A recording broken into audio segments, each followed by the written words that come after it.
Hi friends, ಇದು ಮಸ್ತ್ ಮಗ ಚಾನಲ್ನ ಇಂಟರ್ನ್ಯಾಷನಲ್ ಬುಲೆಟಿನ್ ಸುತ್ತು ಜಗತ್ತು. ನಾನು ಅಮರ್ ಪ್ರಸಾದ್. ಇರಾನ್ ಈಗ ಕಂಪ್ಲೀಟ್ ಆಗಿ ಮಣ್ಣು ಪಾಲಾಗುತ್ತೆ ಅನ್ನೋ ಘೋಷಣೆ ಯಾರು ಡೊನಾಲ್ಡ್ ಟ್ರಂಪ್ ಮಾಡಿದ್ದಾರೆ.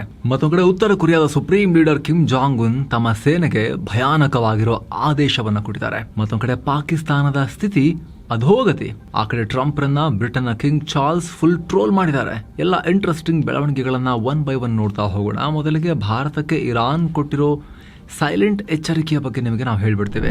ಹಾರ್ಮುಜ್ ಜಲಸಂಧಿಯಲ್ಲಿ ಭಾರತದ ಹಡಗು ಮತ್ತು ಭಾರತೀಯರಿದ್ದ ಹಡಗಿನ ಮೇಲೆ ಇರಾನ್ನ IRGC ದಾಳಿ ಮಾಡುತ್ತಿದೆ. ಇದಕ್ಕೆ ವಿಶ್ವಸಂಸ್ಥೆಯ ಭದ್ರತಾ ಮಂಡಳಿಯಲ್ಲಿ ಭಾರತ ತೀವ್ರ ಆಕ್ರೋಶ ಹೊರಹಾಕಿದೆ.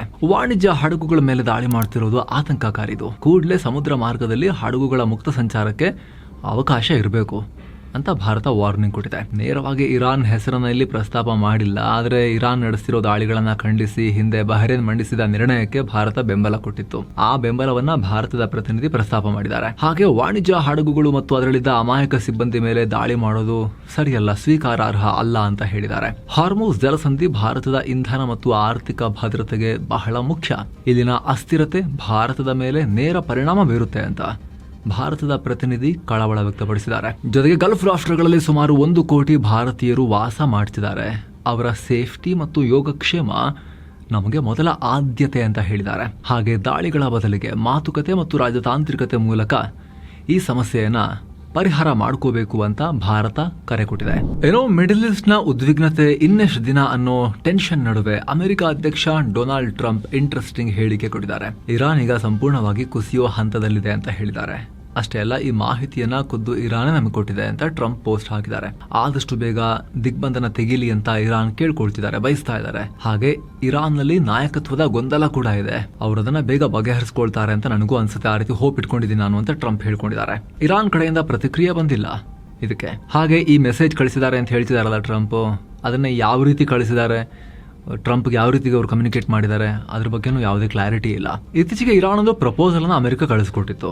ಅದರಲ್ಲಿ ಹಾರ್ಮುಜ್ ಓಪನ್ ಮಾಡಿ ನೇವಲ್ ಬ್ಲಾಕೇಡ್ ಫಸ್ಟ್ ತೆಗಿರಿ, ನೀವು ಅಣ್ವಸ್ತ್ರ ಕೈ ಬಿಡೋದ್ರ ಬಗ್ಗೆ ಮಾತಾಡಬೇಕಾದ್ರೆ ನಿಮಗೆ ಓಕೆ ಮಾತಾಡೋಣ, ಆಮೇಲೆ ಅದು ಫಸ್ಟ್ ಬ್ಲಾಕೇಡ್ ತೆಗಿರಿ, ನೇವಲ್ ಬ್ಲಾಕೇಡ್ ತೆಗಿರಿ, ಹಾರ್ಮುಜ್ ಓಪನ್ ಮಾಡಿ ನಮಗೆ ಅಂತ ಇರಾನ್ ಅಮೆರಿಕಾಗೆ ಹೇಳಿತ್ತು. ಅದು ಟ್ರಂಪ್ಗೆ ಇಷ್ಟ ಆಗಿರಲಿಲ್ಲ. Secretary of state Marco Rubio ಕೂಡ ಇದೊಂದು ಪ್ರಸ್ತಾವ ಅಂತಾರ, ಇದನ್ನ ಯಾರು ಒಪ್ಕೊಳಕ್ಕಾಗತ್ತಾ ಜಗತ್ತಲ್ಲಿ, ನಾವಲ್ಲ ಇಡೀ ಜಗತ್ತಲ್ಲಿ ಯಾರೂ ಒಪ್ಕೊಳ್ಳೋಕ್ಕಾಗಲ್ಲ ಅಂತ ಅವರು ಮಾರ್ಕೋ ರೂಬಿಯೋ ಕೂಡ ಹೇಳಿದ್ರು. ಈಗ ನೋಡಿದ್ರೆ ಟ್ರಂಪ್ ಈ ತರ ಪ್ರತಿಕ್ರಿಯೆ ಕೊಟ್ಟಿದ್ದಾರೆ.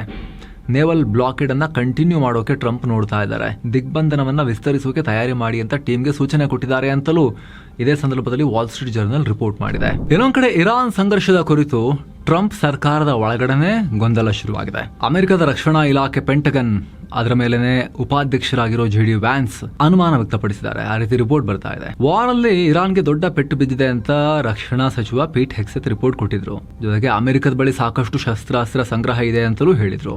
ಆದ್ರೆ ಇದ್ರ ಬಗ್ಗೆ ಉಪಾಧ್ಯಕ್ಷರಾಗಿರೋ JD ವ್ಯಾನ್ಸ್ಗೆನೆ ಅನುಮಾನ ಶುರುವಾಗಿದೆ. ಇಲ್ಲಿ ವ್ಯಾನ್ಸ್ ಏನ್ ಹೇಳ್ತಿರೋದು ಅಂದ್ರೆ ಹೆಕ್ಸೆತ್ ಟ್ರಂಪ್ ಅವರ ದಾರಿ ತಪ್ಪಿಸ್ತಾ ಇದ್ದಾರೆ ಅನ್ನೋದು ಅವ್ರ ಸಿಟ್ಟಂತೆ ಉಪಾಧ್ಯಕ್ಷರದು. ಮುಚ್ಚಿದ ಕೋಣೆಯಲ್ಲಿ ನಡೆದ ಮೀಟಿಂಗ್ ವೇಳೆ ವ್ಯಾನ್ಸ್ ಪೀಟ್ ಹೆಕ್ಸೆತ್ಗೆ ಸಾಕಷ್ಟು ಪ್ರಶ್ನೆಗಳನ್ನ ಕೇಳಿದ್ದಾರೆ ಅನ್ನೋ ರಿಪೋರ್ಟ್ಸ್ ಇದೆ. ಅಮೆರಿಕದ ದಿ ಅಟ್ಲಾಂಟಿಕ್ ಮ್ಯಾಗಝಿನ್ ಈ ರೀತಿ ರಿಪೋರ್ಟ್ ಮಾಡಿದೆ. ಇರಾನ್ ಬಳಿ ಇನ್ನೂ ಕೂಡ ಸಾಕಷ್ಟು ಆಯುಧ ಇದೆ. ಇರಾನ್ 66% ನಷ್ಟು ಏರ್ ಫೋರ್ಸ್ ಇನ್ನು ಸೇಫ್ ಆಗಿದೆ ಅಂತ ಇಂಟೆಲಿಜೆನ್ಸ್ ಅಸೆಸ್ಮೆಂಟ್ ರಿಪೋರ್ಟ್ ಹೇಳ್ತಾ ಇದೆ.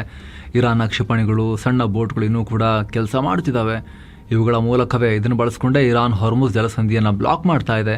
ಮತ್ತೆ ಎಲ್ಲಿಂದ ಇರಾನ್ ನಾಶ ಆಯ್ತು, ಹೆಂಗೆ ಬ್ಲಾಕ್ ಮಾಡಕ್ಕಾಗತ್ತೆ ಅವರಿಗೆ ಅಂತ ವ್ಯಾನ್ಸ್ ಪೀಟ್ ಹೆಕ್ಸೆತ್ಗೆ ಪ್ರಶ್ನೆ ಮಾಡಿದ್ದಾರೆ ಅನ್ನೋ ಮಾಹಿತಿ. ಅದೇ ರೀತಿ ಅಮೆರಿಕದ ಬಳಿ ಶಸ್ತ್ರಾಸ್ತ್ರ ಎಷ್ಟು ಬೇಗ ಖಾಲಿ ಆಗ್ತಾ ಹೋದ್ರೆ ಮುಂದೆ ಚೈನಾ, ರಷ್ಯಾ, ನಾರ್ತ್ ಕೊರಿಯಾ ಅವರ ಅಪಾಯಗಳನ್ನೆಲ್ಲ ಹೆಂಗ್ ಫೇಸ್ ಮಾಡೋದು, ಪೆಂಟಗನ್ ಈ ಬಗ್ಗೆ ಸತ್ಯ ಹೇಳ್ಬೇಕು ನನಗೆ ಅಂತ ಹೇಳಿ ವ್ಯಾನ್ಸ್ ಆಗ್ರಹ ಮಾಡಿದ್ರು ಅಂತ ರಿಪೋರ್ಟ್ ಮಾಡಿದ್ದಾರೆ. ಇನ್ನು ಸ್ನೇಹಿತರೆ, ಶಿರಡಿ, ತ್ರಯಂಬಕೇಶ್ವರ್, ನಾಸಿಕ್ ಸೇರಿ ಈ ಜಾಗಗಳಿಗೆ ಯಾತ್ರೆ ಹೋಗುವ ಆಸಕ್ತಿ ನಮಗಿದ್ರೆ ಸೆವೆನ್ ಸ್ಯಾಂಡ್ಸ್ನವರ ಆಲ್ ಇನ್ಕ್ಲೂಸಿವ್ ಪ್ಯಾಕೇಜ್ ಇದು. ಕನ್ನಡ ಟೂರ್ ಮ್ಯಾನೇಜರ್ ಕರ್ಕೊಂಡ್ಬಂದು ಬಿಡ್ತಾರೆ. ಆಸಕ್ತರು ಕಾಲ್ ಮಾಡಿ ಬುಕ್ ಮಾಡ್ಕೊಂಡು ಹೋಗಿ ಬರ್ಬೋದು. ಇನ್ನು ಇರಾನ್ ಕಡೆಯಿಂದ ಶತ್ರುಗಳಿಗೆ ಮತ್ತೊಂದು ದೊಡ್ಡ ವಾರ್ನಿಂಗ್ ಬಂದಿದೆ. ಈ ಯುದ್ಧ ಮುಗಿದಿದೆ ಅಂತ ಅನ್ಕೋಬೇಡಿ ನೀವು ಅಂತ ಇರಾನ್ ಸೇನಾ ವಕ್ತಾರ ಅಮೀರ್ ಆಕ್ರಾಮಿನ್ಯಾ ಹೇಳಿದ್ದಾರೆ. ಸದ್ಯ ಕದನ ವಿರಾಮ ಇದೆ, ಆದ್ರೆ ಯುದ್ಧದ ವಾತಾವರಣ ಕೂಡ ಇದೆ. ಮುಂದಿನ ಸಂಘರ್ಷಕ್ಕೆ ತಯಾರಿ ಇದು ಮಾಡ್ಕೊಳ್ತಾ ಇದೀವಿ ನಾವು. ಶಸ್ತ್ರಾಸ್ತ್ರಗಳನ್ನೆಲ್ಲ ಅಪ್ಡೇಟ್ ಮಾಡ್ಕೊಳ್ತಾ ಇದ್ದೀವಿ. ಈಗ ಆಲ್ರೆಡಿ ಹಾರ್ಮೋಸ್ ಮೇಲೆ ಸಂಪೂರ್ಣ ಕಂಟ್ರೋಲ್ ಮಾಡ್ಕೊಂಡ್ಬಿಟ್ಟಿದೀವಿ ನಾವು ಅಂತ ಆಮೀರ್ ಹೇಳಿದ್ದಾರೆ. ಇದೇ ವೇಳೆ ಜಲಸಂಧಿಯ ಭದ್ರತಾ ಜವಾಬ್ದಾರಿಯನ್ನು ನಮ್ಮ ಎರಡೂ ಪಡೆಗಳು ಹಂಚಿಕೊಂಡಿವೆ ಅಂತ ಮಾಹಿತಿ ಕೊಟ್ಟಿದ್ದಾರೆ. ಪಶ್ಚಿಮ ಭಾಗವನ್ನ IRGC, ಇನ್ನೊಂದು ಪೂರ್ವ ಭಾಗದ ಉಸ್ತುವಾರಿಯನ್ನ ಇರಾನ್ ಸೇನೆ, ಪೂರ್ಣ ಪ್ರಮಾಣದ ಸೇನೆ ಅದು ವಹಿಸಿಕೊಂಡಿದ್ದಾರೆ ಅಂತ ಹೇಳಿ ಆಮೀರ್ ಹೇಳಿದ್ದಾರೆ. ಜೊತೆಗೆ ನಮ್ಮ ಪ್ರಿಪರೇಷನ್ ಯಾವ ಲೆವೆಲ್ಗಿದೆ ಅಂದ್ರೆ ಅದನ್ನು ಕಂಡು ಶತ್ರುಗಳು ಭೂಸೇನಾ ದಾಳಿ ಮಾಡೋಕೆ ನಮ್ಮ ಮೇಲೆ ಹೆದರ್ಕೊಳ್ತಿದ್ದಾರೆ, ಹಿಂದೇಟು ಹಾಕ್ತಾ ಇದ್ದಾರೆ. ಯಾವುದೇ ಪರಿಸ್ಥಿತಿ ಎದುರಿಸೋಕೆ ಇರಾನ್ನಾದ್ಯಂತ ಸೇನಾ ತುಕಡಿಗಳನ್ನ ನಿಯೋಜನೆ ಮಾಡಿಟ್ಟಿದೀವಿ ನಾವು ಅನ್ನೋ ವಾರ್ನಿಂಗ್ ಕೊಟ್ಟಿದ್ದಾರೆ. ಇನ್ನು ಇರಾನ್ನ ಬಂದರುಗಳ ಮೇಲೆ ಅಮೆರಿಕ ನೇವಲ್ ಬ್ಲಾಕೇಡ್ ಹಾಕಿರೋದನ್ನ ಯೆಮೆನ್ನ ಹೂತಿಗಳು ಖಂಡಿಸಿದ್ದಾರೆ. ಅಮೆರಿಕದ ಈ ನಡೆ ಅಂತಾರಾಷ್ಟ್ರೀಯ ಕಾನೂನಿನ ಉಲ್ಲಂಘನೆ ಅಂತ ಹೇಳಿ ಕಾಮೆಂಟ್ರಿ ಕೊಟ್ಟಿದ್ದಾರೆ. ಅಷ್ಟು ಮಾತ್ರವಲ್ಲದೆ ಇರಾನ್ ಮಾಡ್ತಿರೋದೆಲ್ಲ ಸರಿ ಇದೆ, ಅವ್ರು ಹಾರ್ಮೋಸ್ ಬ್ಲಾಕ್ ಮಾಡೋದು ಕರೆಕ್ಟೇ ಅಂತ ಹೇಳಿರೋ ಹೂತಿಗಳು ಲೆಬನಾನ್ ಮತ್ತು ಪ್ಯಾಲೆಸ್ತೈನ್ ಮೇಲಿನ ದಾಳಿಯನ್ನ ಒಪ್ಪಲ್ಲ ಅಂತ ಹೇಳಿದ್ದಾರೆ.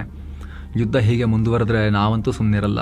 ಬಾಬ್ ಅಲ್ ಮಂಡಬ್ ಜಲಸಂಧಿಯನ್ನ, ಇನ್ನೊಂದು ಬದಿಯಲ್ಲಿರೋ ಜಲಸಂಧಿ ನಿಮ್ಮ ಮ್ಯಾಪ್ನಲ್ಲಿ ನೋಡ್ತಾ ಇದ್ದೀರಿ, ಇದನ್ನ ಕೂಡ ನಾವು ಕಂಪ್ಲೀಟ್ ಆಗಿ ಬಂದ್ ಮಾಡ್ತೀವಿ, ಯೆಮೆನ್ನಲ್ಲಿ ಕೂತ್ಕೊಂಡು ಅಲ್ಲಿಂದ ನಾವೆಲ್ಲ ಬಂದ್ ಮಾಡ್ಬಿಡ್ತೀವಿ ಅಂತ ವಾರ್ನಿಂಗ್ ಕೊಟ್ಟಿದ್ದಾರೆ ಹೂತಿಗಳು. ಏನೋ ಗಲ್ಫ್ ನಾಯಕರದೆಲ್ಲ ಮೀಟಿಂಗ್ ಆಗಿದೆ. Saudi crown prince Mohammed bin Salman ಈ ಮೀಟಿಂಗ್ನ ನೇತೃತ್ವ ವಹಿಸಿದ್ರು. ಸೌದಿಯ ಜೆಡ್ಡಾದಲ್ಲಿ ಈ ಮೀಟಿಂಗ್ ಆಯಿತು. ಇದರಲ್ಲಿ ಪ್ರಾದೇಶಿಕ ಮತ್ತು ಜಾಗತಿಕ ಬೆಳವಣಿಗೆಗಳ ಬಗ್ಗೆ ಚರ್ಚೆ ಮಾಡಿದ್ದಾರೆ. ಹಾಗೆ ಮುಂದಿನ ಚಾಲೆಂಜಸ್ ಅನ್ನ ಹೇಗೆ ಫೇಸ್ ಮಾಡಬೇಕು ಒಟ್ಟಿಗೆ ಅಂತಲೂ ಡಿಸ್ಕಸ್ ಮಾಡಿದ್ದಾರೆ. ಈ ಸಭೆಯಲ್ಲಿ ಕುವೈತ್, ಬಹ್ರೇನ್, ಕತರ್ ನಾಯಕರು ಕೂಡ ಭಾಗಿಯಾಗಿದ್ರು. UAE-ನಿಂದ ವಿದೇಶಾಂಗ ಸಚಿವ Sheikh Abdul bin Zayed Al Nahyan ಕೂಡ ಪಾಲ್ಗೊಂಡಿದ್ರು. ಏನೋ ಲೆಬನಾನ್ನಲ್ಲಿ ಇಸ್ರೇಲ್ ದಾಳಿ ಮುಂದುವರೆದಿದೆ. ದಕ್ಷಿಣ ಲೆಬನಾನ್ನ ಸಿಡೋನ್, ಮಜ್ದಾಲ್ ಜೌನ್ ಪಟ್ಟಣ ಸೇರಿ ಹಲವು ಕಡೆ ಇಸ್ರೇಲ್ ಏರ್ ಸ್ಟ್ರೈಕ್ ನಡೆಸಿದೆ. ಪರಿಣಾಮ 8 ಜನ ಮೃತಪಟ್ಟಿದ್ದಾರೆ. ಇದೇ ಟೈಮ್ನಲ್ಲಿ ಸೇನಾ ಗಸ್ತು ತಿರುಗ್ತಾ ಇದ್ದ ಲೆಬನಾನ್ ಸೈನಿಕರ ಮೇಲೂ ಕೂಡ ಇಸ್ರೇಲ್ ದಾಳಿ ಮಾಡಿದೆ. ಅಲ್ಲಿ 2 ಲೆಬನಾನ್ ಸೈನಿಕರು ಗಾಯಗೊಂಡಿದ್ದಾರೆ. ಈ ದಾಳಿನ ಲೆಬನಾನ್ PM ನವಾಫ್ ಸಲಾಮ್ ಖಂಡಿಸಿದ್ದಾರೆ. ಇದೆಲ್ಲ ಕದನ ವಿರಾಮದ ಸ್ಪಷ್ಟ ಉಲ್ಲಂಘನೆ ಅಂತ ಹೇಳಿ ಕಿಡಿಕಾರಿದ್ದಾರೆ. ಇನ್ನು ಪಾಕಿಸ್ತಾನದಲ್ಲಿ ಗ್ಯಾಸ್ ಬರಗಾಲ ಯಾವ ಲೆವೆಲ್ಗೆ ಹೋಗಿದೆ ಅಂದ್ರೆ ಜನ ಮುಂದೆ ಗ್ಯಾಸ್ ಸಿಗದೇ ಇರ್ಬೋದು ಅಂತ ಹೇಳಿ ಪ್ಲಾಸ್ಟಿಕ್ ಬಲೂನ್ಗಳಲ್ಲೆಲ್ಲ ಸಂಗ್ರಹ ಮಾಡಿರ್ತಾರೆ. ಕರಾಚಿ, ಔರಂಗಿ ಟೌನ್, ಮೊಮಿನಾಬಾದ್ ಇಲ್ಲೆಲ್ಲ ಇದು ಕಾಣಿಸೋಕೆ ಶುರುವಾಗಿದೆ. 1-1.5 ಸಾವಿರ ರೂಪಾಯಿಗೆ ಸಿಗೋ ಪ್ಲಾಸ್ಟಿಕ್ ಬಲೂನ್ ತಗೊಂಬಂದು ಅದರಲ್ಲಿ ಗ್ಯಾಸ್ ತುಂಬಿಸಿಟ್ಟು ಸ್ಟಾಕ್ ಮಾಡ್ಕೊಳ್ತಿದ್ದಾರೆ. ಇದು ಮನೇಲಿರೋ ಸ್ಫೋಟಕ, ಇದು ಯಾವಾಗ ಬೇಕಾದರೂ ಡಮ್ ಅನ್ಬೋದು, ಹುಷಾರ್ ಅಂತೇಳಿ ಎಕ್ಸ್ಪರ್ಟ್ಸ್ ವಾರ್ನಿಂಗ್ ಕೊಟ್ಟಿದ್ದಾರೆ. ಮತ್ತೊಂದು ಕಡೆ ಸೊಮಾಲಿಯಾ ಹಡಗುಗಳ ಕಾಟ, ಹೊಸದಾಗಿ ಕಾರ್ಗೋ ಹಡಗೊಂದನ್ನು ಅವರು ಹೈಜಾಕ್ ಮಾಡಿದ್ದಾರೆ. ಬ್ರಿಟನ್ನ ಮ್ಯಾರಿಟೈಮ್ ಟ್ರೇಡ್ ಆಪರೇಷನ್ಸ್ ಇದರ ಬಗ್ಗೆ ಮಾಹಿತಿ ಕೊಟ್ಟಿದ್ದಾರೆ. ಸೇಂಟ್ ಕಿಟ್ಸ್ ಆ್ಯಂಡ್ ನೆವಿಸ್ ಅನ್ನೋ ಕೆರಿಬಿಯನ್ ದೇಶಕ್ಕೆ ಸೇರಿದ ಹಡಗಿದು ಸುಯೆಜ್ ಕಾಲುವೆ ದಾಟಿ ಕೆನ್ಯಾದ ಮೊಂಬಾಸಾ ಸಿಟಿ ಕಡೆಗೆ ಹೋಗ್ತಾ ಇತ್ತು. ಆಗ ಸಣ್ಣ ಬೋಟಲ್ಲಿ ಬಂದು ಹಡಗನ್ನು ಹೈಜಾಕ್ ಮಾಡಿದ್ದಾರೆ. ಹಡಗಲ್ಲಿ ಒಟ್ಟು 15 ಸಿಬ್ಬಂದಿ ಇದ್ದಾರೆ. ಅವರಲ್ಲಿ 2 ಭಾರತೀಯರು ಮತ್ತು 13 ಸಿರಿಯನ್ ಪ್ರಜೆಗಳು. ಸದ್ಯ ಬ್ರಿಟನ್ ಸೊಮಾಲಿಯಾದ ಕರಾವಳಿ ಪಡೆಗೆ ಕುರಿತು ಮಾಹಿತಿ ಕೊಟ್ಟಿದೆ. ಅವ್ರನ್ನ ಬಿಡಿಸಿ ಅಂಥೇಳಿ ಚರ್ಚೆ ಮಾಡ್ತಾ ಇದ್ದಾರೆ.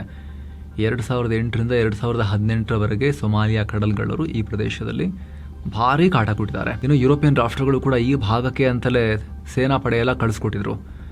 ಆಮೇಲೆ ಸ್ವಲ್ಪ ಕಡಲ್ಗಳ್ಳರ ಹಾವಳಿಯಲ್ಲಿ ಕಮ್ಮಿ ಆಗಿತ್ತು, ಈಗ ಮತ್ತೆ ಶುರುವಾಗಿದೆ. ಯಾರಿಗಾದರೂ ಕೂಡ ಇವರ ಆಟ ಹೆಂಗಿರುತ್ತೆ, ಕಾಟ ಹೆಂಗಿರುತ್ತೆ ಅಂತೇಳಿ ತಿಳ್ಕೋಬೇಕು ಅಂತ ಹೇಳಿ ಮೂವಿ ನೋಡಿ ಅರ್ಥ ಮಾಡ್ಕೋಬೇಕು ಅಂತಿದ್ರೆ ಕ್ಯಾಪ್ಟನ್ ಫಿಲಿಪ್ಸ್ ಅಂತ ಒಂದು ಚೆನ್ನಾಗಿರೋ ಅದ್ಭುತವಾಗಿರೋ ಮೂವಿ ಇದೆ, ಟಾಮ್ ಹ್ಯಾಂಕ್ಸ್ ಅವರದು, ನೋಡ್ಬೋದು ಆಸಕ್ತರು. ಇನ್ನು ಉತ್ತರ ಕೊರಿಯಾದ ಸರ್ವಾಧಿಕಾರಿ ಕಿಮ್ ಜಾಂಗ್ ಉನ್ ಬಗ್ಗೆ ಹೊಸ ಮಾಹಿತಿ ಬಂದಿದೆ. ಯುಕ್ರೇನ್ ವಿರುದ್ಧ ಬಡಿದಾಡ್ತಿರೋ ತಮ್ಮ ಸೈನಿಕರಿಗೆ, ಅಂದರೆ ರಷ್ಯಾ ಪರ ಹೋರಾಡ್ತಿರೋರಿಗೆ ಕಿಮ್ ಜಾಂಗ್ ಉನ್ ಅವ್ರ ಸೈನಿಕರಿಗೆ ಏನು ಹೇಳಿದ್ದಾರೆ ಗೊತ್ತಾ? ಯುಕ್ರೇನ್ ಅವ್ರ ಕೈ ಸಿಕ್ಕಾಕೋಬೇಡಿ, ಸನ್ನಿವೇಶ ಬಂದರೆ ನಿಮ್ಮನ್ನು ನೀವೇ ಸ್ಫೋಟ ಮಾಡಿಕೊಂಡು ನೀವು ಹುತಾತ್ಮರಾಗಿಬೇಕಾದ್ರೆ ಅಂತ ಕಿಮ್ ಜಾಂಗ್ ಉನ್ನೇ ಹೇಳಿದ್ದಾರೆ. ಇದನ್ನು ಯುದ್ಧ ಕೈದಿಗಳಾಗೋದನ್ನು ತಪ್ಪಿಸ್ಬೇಕು, ನೀವು ಅವ್ರ ಕೈ ಸಿಕ್ಕಾಕೊಂಡ್ರೆ ನಮಗೆ ಪ್ರಾಬ್ಲಮ್ ಆಗುತ್ತೆ, ಆಮೇಲೆ ನೀವು ಹೋಗ್ಬಿಡಿ ಅಂತ ಹೇಳಿ ಆರ್ಡರ್ ಕೊಟ್ಟಿದ್ದಾರೆ ಕಿಮ್ ಜಾಂಗ್ ಉನ್ ಅವ್ರ ಸೈನಿಕರಿಗೆ. ನಿಮ್ಗೆ ಗೊತ್ತಿರ್ಬೋದು, ರಷ್ಯಾ ನಾರ್ತ್ ಕೊರಿಯಾ ನಡುವಿನ ರಕ್ಷಣಾ ಒಪ್ಪಂದದ ಭಾಗ ಆಗಿ 10,000 ಉತ್ತರ ಕೊರಿಯಾ ಸೈನಿಕರನ್ನ ಕಿಮ್ ಜಾಂಗ್ ಉನ್ ಅಲ್ಲಿ ರಷ್ಯಾ ಪರವಾಗಿ ಫೈಟ್ ಮಾಡೋಕ್ಕೆ ಯುಕ್ರೇನ್ ಬಾರ್ಡರ್ ಕಳಿಸ್ಕೊಟ್ಟಿದ್ದಾರೆ. ಹಲವು ಕಂಟೈನರ್ಗಳಲ್ಲಿ ಉತ್ತರ ಕೊರಿಯಾ ಮಾಡೋ ಶಸ್ತ್ರಾಸ್ತ್ರಗಳನ್ನ ಕೂಡ ಕಳಿಸ್ಕೊಟ್ಟಿದ್ದಾರೆ. ಈ ವಾರಲ್ಲಿ ಸಾಕಷ್ಟು ಸೈನಿಕರನ್ನ ನಾರ್ತ್ ಕೊರಿಯಾ ಕಳ್ಕೊಂಡಿದೆ, ಅವ್ರಿಗೆ ಯಾವ ಗೌರವನೂ ಸಿಗ್ತಾ ಇಲ್ಲ. ಅದರ ನಡುವೆ ಈ ಆದೇಶ, ಯಾವ ದೇಶಗಳು ಹಿಂಗೆ ಹೇಳಲ್ಲ, ಯುದ್ಧ ಕೈದಿ ಆದ್ರೆ ನೀವು ಮುಗಿಸ್ಕೊಂಬಿಡಿ ಅಂತ ಹೇಳಿ. ಎಲ್ಲ ಯುದ್ಧಗಳಲ್ಲಿ ಯುದ್ಧ ಕೈದಿಗಳನ್ನ ಕರ್ಕೊಂಡು ಹೋಗ್ತಾರೆ. ಯಾವುದೇ ರೆಸ್ಪೆಕ್ಟಬಲ್ ಕಂಟ್ರಿ ಕೂಡ ಅಷ್ಟೊಂದೇನು ಕ್ರೂರವಾಗಿ ನಡೆಸ್ಕೊಳ್ಳಲ್ಲ. ಆ್ಯಕ್ಚುಲಿ ವಿಶ್ವಸಂಸ್ಥೆ ನಿಯಮಗಳ ಪ್ರಕಾರವೇ ಯುದ್ಧ ಕೈದಿಗಳನ್ನ ಟ್ರೀಟ್ ಮಾಡಬೇಕು.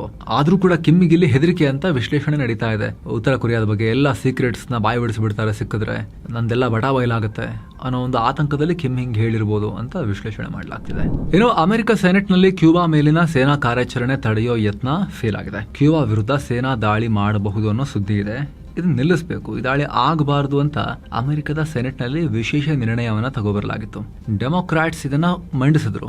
ಆದರೆ ವೋಟಿಂಗ್ ನಲ್ಲಿ ಯುದ್ಧ ಬೇಡ ಅಂತ 47 ವೋಟ್ ಬಿದ್ರೆ ಆ ನಿರ್ಣಯವನ್ನ ವಿರೋಧಿಸಿ 51 ವೋಟ್ ಬಿದ್ದಿವೆ.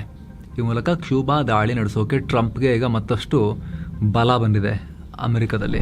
ಮತ್ತೊಂದು ಕಡೆ ನಮ್ಮ ನೇಬರ್ಸ್ ಆಗಿರೋ ಪಾಕ್ ಅಫ್ಘಾನ್ ಅವರ ಹೊಡೆದಾಟನೂ ಜಾಸ್ತಿ ಆಗಿದೆ. ಈಗ ಗಡಿಯುದ್ದಕ್ಕೂ ತಾಲಿಬಾನ್ ಪೋಸ್ಟ್ ಗಳನ್ನ ಗುರಿಯಾಗಿಸಿ ಪಾಕ್ನವರು ದಾಳಿ ಮಾಡಿದ್ದಾರೆ. ಅಫ್ಘಾನ್ ತಾಲಿಬಾನ್ ಮತ್ತು ಟಿಟಿಪಿಗಳನ್ನ ಗುರಿಯಾಗಿಸಿ ಪ್ರತೀಕಾರದ ದಾಳಿ ಅಂತ ಪಾಕ್ ಹೇಳ್ಕೊಂಡಿದೆ. ಅದರಲ್ಲಿ ಚಮನ್ ಸೆಕ್ಟರ್ ಅಲ್ಲಿ ಅಫ್ಘಾನ್ ತಾಲಿಬಾನ್ನ ಹಲವು ಪೋಸ್ಟ್ಗಳನ್ನು ನಾಶ ಮಾಡಿದ್ದೀವಿ. ಸರ್ಶಾನ್, ಅಲ್ ಮರ್ಜಾನ್ ಮತ್ತು ಎದಿ ಪೋಸ್ಟ್ನಲ್ಲಿರೋ ತಾಲಿಬಾನ್ ವೆಹಿಕಲ್ಗಳನ್ನು ಮತ್ತು ಇತರ ಸೇನಾ ನೆಲೆಗಳನ್ನು ಟಾರ್ಗೆಟ್ ಮಾಡಿದ್ವಿ ಅಂತ ಪಾಕ್ ಹೇಳಿದೆ. ಅಲ್ಲದೆ ಉದ್ದೇಶ ಈಡೇರೋ ತನಕನೂ ದಾಳಿ ಮುಂದುವರಿಸ್ತೀವಿ ಅಂತ ತಾಲಿಬಾನಿಗಳಿಗೆ ಪಾಕ್ ಎಚ್ಚರಿಕೆ ಕೊಟ್ಟಿದೆ. ಇದೇ ಟೈಮ್ನಲ್ಲಿ ರಷ್ಯಾ ಮತ್ತು ಅಫ್ಘಾನ್ ತಾಲಿಬಾನಿಗಳ ನಡುವೆ ಮೀಟಿಂಗ್ ಆಗಿದೆ. ಪುಟಿನ್ರ ವಿಶೇಷ ಪ್ರತಿನಿಧಿ ಜಮೀರ್ ಕುಬುಲೋವ್ ಅಫ್ಘಾನ್ ವಿದೇಶಾಂಗ ಮಂತ್ರಿ ಅಮೀರ್ ಖಾನ್ ಮುಟ್ಟಾಕಿಯೊಂದಿಗೆ ಮೀಟಿಂಗ್ ಮಾಡಿದ್ದಾರೆ. ಅಲ್ಲದೆ ಅಫ್ಘಾನಿಸ್ತಾನದ ಆಂತರಿಕ ಸಚಿವ ಸಿರಾಜುದ್ದೀನ್ ಹಕ್ಕಾನಿಯನ್ನ ಕೂಡ ಜಮೀರ್ ಮೀಟ್ ಆಗಿದ್ದಾರೆ. ಎರಡೂ ದೇಶಗಳ ನಡುವಿನ ದ್ವಿಪಕ್ಷೀಯ ಸಂಬಂಧವನ್ನ ಗಟ್ಟಿ ಮಾಡೋದು, ಭದ್ರತೆ, ಆರ್ಥಿಕ ಮತ್ತು ರಾಜಕೀಯ ಸಹಕಾರ ಇದ್ರ ಬಗ್ಗೆ ಎಲ್ಲ ಚರ್ಚೆ ಮಾಡಿದ್ದಾರೆ. ವಿದೇಶಾಂಗ ಸಚಿವ ಎಸ್ ಜೈಶಂಕರ್ ವಿಶ್ವಸಂಸ್ಥೆಯ ಜನರಲ್ ಅಸೆಂಬ್ಲಿ ಅಧ್ಯಕ್ಷೆ ಅನಲೆನಾ ಬೆರ್ಬಾಕ್ರನ್ನ ದಿಲ್ಲಿಯಲ್ಲಿ ಮೀಟ್ ಆಗಿದ್ದಾರೆ. ವಿಶ್ವಸಂಸ್ಥೆಯಲ್ಲಿ ಜಗತ್ತಿನ ವಾಸ್ತವಕ್ಕೆ ತಕ್ಕಂತೆ ಸುಧಾರಣೆ ಆಗಬೇಕು ಅಂತ ಹೇಳಿ ಮಾತಾಡಿದ್ದಾರೆ. ಅಂದ್ರೆ ಭಾರತಕ್ಕೂ ಕೂಡ ಭದ್ರತಾ ಮಂಡಳಿಯಲ್ಲಿ ಸ್ಥಾನ ಬೇಕಲ್ಲ ಅನ್ನೋ ಅರ್ಥದಲ್ಲಿ. ಹಾಗೆ ಮಿಡಲ್ ಈಸ್ಟ್ ಬಗ್ಗೆ, AI ಬಗ್ಗೆ, ಅದ್ರ ಬಗ್ಗೆ ಎಲ್ಲ ಚರ್ಚೆ ಮಾಡಿದ್ದಾರೆ. ಬ್ರಿಟನ್ ದೊರೆ 3ನೇ ಕಿಂಗ್ ಚಾರ್ಲ್ಸ್, ರಾಣಿ ಕ್ಯಾಮಿಲಾ ಅಮೆರಿಕಾಗೆ ಭೇಟಿ ಕೊಟ್ಟಿದ್ದಾರೆ. ಈ ವೇಳೆ ಕಿಂಗ್ ಚಾರ್ಲ್ಸ್ ಅಮೆರಿಕ ಅಧ್ಯಕ್ಷ ಟ್ರಂಪ್ ಜೊತೆಗೂ ಮಾತುಕತೆ ನಡೆಸಿದ್ರು. ಜಾಗತಿಕ ಉದ್ವಿಗ್ನತೆಗಳ ಬಗ್ಗೆ ಚರ್ಚೆ ಮಾಡಿದ್ರು. ಹಾಗೆ ಜಾಗತಿಕ ಭದ್ರತೆ ಬಗ್ಗೆ ಕಿಂಗ್ ಚಾರ್ಲ್ಸ್ ಕೂಡ ಭಾಷಣವನ್ನು ಕೊಟ್ಟರು. ಇದರ ಬಗ್ಗೆ ಮಾತನಾಡಿದ ಟ್ರಂಪ್ ಇರಾನ್ ಅಣ್ವಸ್ತ್ರ ಹೊಂದಬಾರದು ಅನ್ನೋ ತಮ್ಮ ನಿಲುವಿಗೆ ಕಿಂಗ್ ಚಾರ್ಲ್ಸ್ ಬೆಂಬಲಿಸಿದ್ದಾರೆ ಅಂತ ಹೇಳಿದ್ದಾರೆ. ಈ ಮೀಟಿಂಗ್ ವೇಳೆ ಕಿಂಗ್ ಚಾರ್ಲ್ಸ್ ಟ್ರಂಪ್ರನ್ನ ರೋಸ್ಟ್ ಮಾಡಿದ್ದಾರೆ. ಉತ್ತರ ಅಮೆರಿಕದಲ್ಲಿ ಬ್ರಿಟಿಷರ ಪ್ರಭಾವ ಇಲ್ಲದೆ ಹೋಗಿದ್ರೆ ನೀವು ಇಷ್ಟೊತ್ತಿಗೆ ಫ್ರೆಂಚ್ ಭಾಷೆ ಮಾತನಾಡ್ತಾ ಇದ್ರಿ ನೋಡಿ ಅಂತ ಹೇಳಿ ಕಿಂಗ್ ಚಾರ್ಲ್ಸ್ ಟ್ರಂಪ್ರ ಕಾಲೆಳೆದಿದ್ದಾರೆ. ಅಂದರೆ ಅಮೆರಿಕಗೆ ಸ್ವಾತಂತ್ರ್ಯ ಸಿಗೋಕ್ಕೂ ಮುಂಚೆ ಉತ್ತರ ಅಮೆರಿಕದಲ್ಲಿ ಬ್ರಿಟನ್ ಮತ್ತು ಫ್ರಾನ್ಸ್ ನಡುವೆ ಯುದ್ಧ ಆಗ್ತಾ ಇತ್ತು. ಅಲ್ಲಿನ ಜಾಗ ಕಬಳಿಸೋಕೆ ಹೊಡೆದಾಡ್ತಾ ಇದ್ರು. ಕಡೆಗೂ ಬ್ರಿಟನ್ ಫ್ರಾನ್ಸನ್ನು ಸೋಲಿಸಿ ಉತ್ತರ ಅಮೆರಿಕದಲ್ಲಿ ಪ್ರಭಾವ ಬೀರೋಕೆ ಶುರು ಮಾಡ್ತು. ಹೀಗಾಗಿ ಇಲ್ಲಿ ಇಂಗ್ಲಿಷ್ ಭಾಷೆ ಡಾಮಿನೆಂಟ್ ಆಗೋಕೆ ಶುರುವಾಯಿತು. ದಕ್ಷಿಣ ಅಮೆರಿಕ ಖಂಡದಲ್ಲೆಲ್ಲ ಸ್ಪ್ಯಾನಿಷ್ ಜಾಸ್ತಿ ಇದೆ ನೋಡಿ.